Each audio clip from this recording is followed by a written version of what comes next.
Our top story this hour. Few days after Taliban took over Kabul, there was chaos and ruckus outside the Hamid Karzai International Airport in Kabul.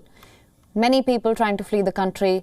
That was now under the rule of the Taliban. And amidst the mayhem, there was a footage that went viral.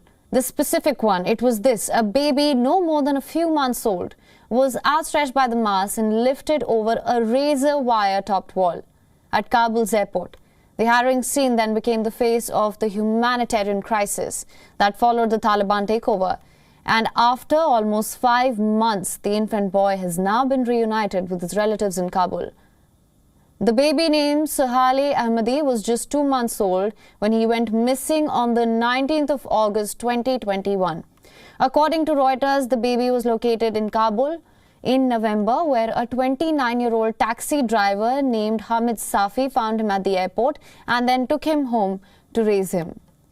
It was only after 7 weeks of negotiations and pleas by the Taliban police that the taxi driver Safi handed over the infant to his grandfather and other relatives in Kabul.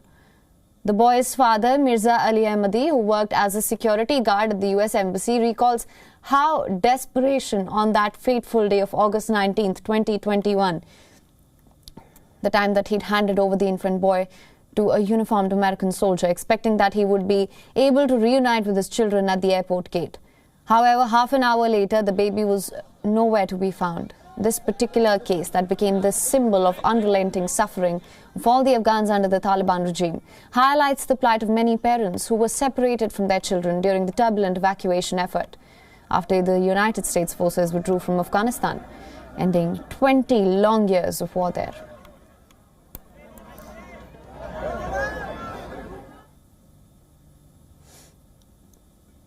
WION is now available in your country. Download the app now. Get all the news on the move.